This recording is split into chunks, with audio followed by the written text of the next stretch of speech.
You know, it took humanity quite a long time to become interested, scientifically or aesthetically, in insects. It's not exactly hard to see why. Humans have evolutionary, psychological, and cultural reasons to fear and be disgusted by the skittering, swarming, disease-carrying, egg-laying universe of terrestrial arthropods. People didn't get serious about understanding insects until the late 1500s, and it wasn't just scientists who turned our attention to these little beasts.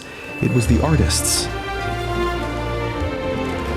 In the mid-1500s, there was simply nowhere in Europe more exciting than Antwerp. Its port became the hub for global trade, with goods and people from all over the world passing through. It was the financial center of Europe too, and even though the Netherlands were part of the Holy Roman Empire ruled by the Catholic Habsburgs, Antwerp in this period was a haven of religious tolerance. All these things are the ingredients for a cultural flourishing, and that's exactly what happened. Antwerp was home to the leading merchants, humanists, artists, and natural historians of the time, though those different fields had a lot of overlap in the 16th century. In fact, sometimes they all converged in the figure of a single person, a person like Joris Hoefnagel, for example.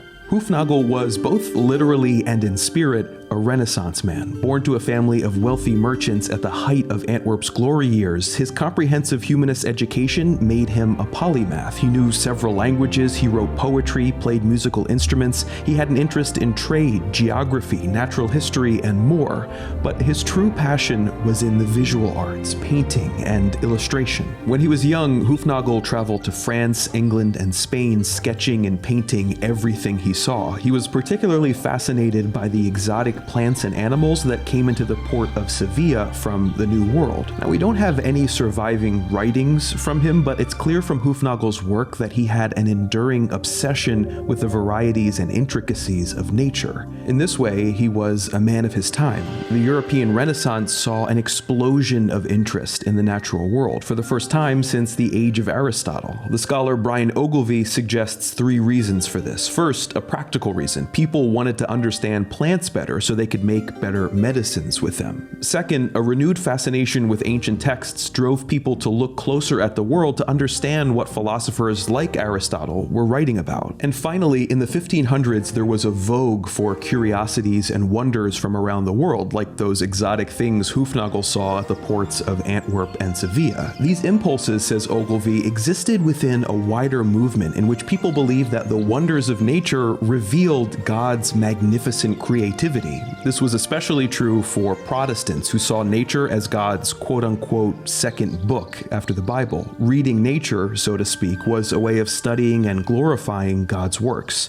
This way of thinking is what paves the way for an artist like Albrecht Dürer, who pioneered the realistic depiction of nature in the early 1500s, highlighting even the smallest parts of it in works like Young Hare and Great Piece of Turf. Hoefnagel never met Dürer, but was clearly inspired by his work, like so many others in that generation. As a painter in the royal courts of Northern Europe, Hoefnagel was given a rare freedom to pursue his interests in the natural world, taking the baton of Dürer's aesthetic philosophy and carrying it much further. For my money, Hoefnagel's magnum opus is The Four Elements, a series of around 300 watercolor miniatures of a startling variety of animals. The series is split into 4 volumes: water, earth, air, and fire, the 4 classical elements comprising the animals that he believed fit into those categories. So you have the sea creatures in water, the birds in air, the land animals in earth, and in fire are the insects. Now, we don't really know why Hoefnagel put insects in the fire volume, maybe because both fire and insects symbolize transformation, but what we do know is that these insect miniatures are magnificently rendered. I mean, look again at this update he makes to Dürer's stag beetle. Hoefnagel literally fills in Dürer's gaps between the head, prothorax, and forewing. He adds definition and texture to the wing cases and uses a greater range of color to capture the play of light off the surface. Speaking of light, look at the attention paid to the beetle's shadow. Dürer's shadow is flat, while Hoefnagel's is realistically calibrated, giving a stronger sense of three-dimensionality. Or look at the southern hawker dragonfly. As curator Stacey L points out, each of these spots on the abdomen contains a slightly slightly different mix of green and yellow pigments.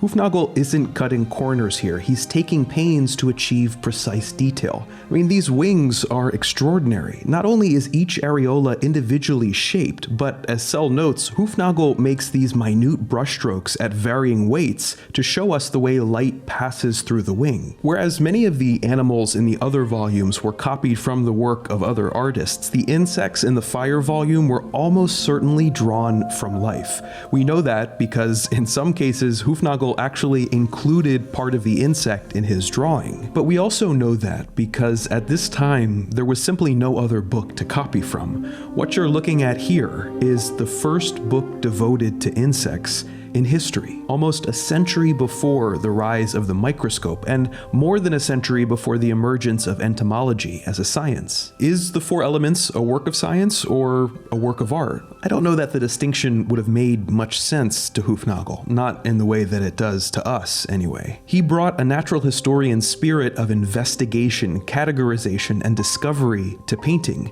He brought a painter's devotion to color, form, and beauty to natural history. And you can see a spiritual impulse here too, the desire to celebrate God's artistry in his tiniest creations and the creatures that so many deem ugly or scary or revolting. It's sad, but very few people actually got to see the exquisite Four Elements in Hoefnagel's time. The series was a personal project created over decades for a small circle of friends and royal patrons. But at some point, Hoefnagel must have realized its value to a wider public, not to mention its value to his wallet.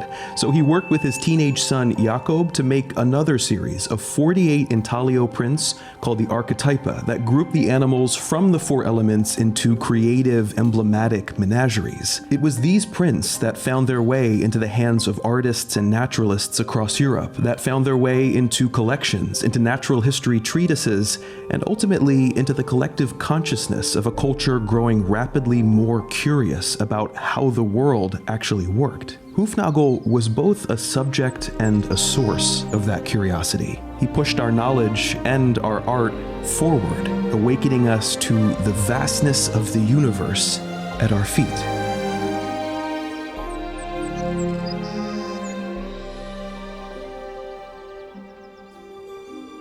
Hey everybody, thank you so much for watching. This episode was brought to you by Squarespace, the all-in-one website platform for entrepreneurs to stand out and succeed online. To get started, you can use Blueprint AI, Squarespace's AI-enhanced website builder, to get a fully customized site in just a few steps, or choose from their library of professionally designed templates that are sleek and engaging. Every website you make will be optimized for SEO, so you'll show up more often in search results, and you can do so much within Squarespace, like creating members-only content, videos, blogs, courses, creative work that you can monetize via one-time payments or subscriptions. The bottom line is that Squarespace is going to make a home for your products or your work that looks and feels professional, something that will impress your customers and fans. Head over to squarespace.com for a free trial, and when you're ready to launch, go to squarespace.com/nerdwriter for 10% off your first purchase. Thanks guys, and I'll see you next time.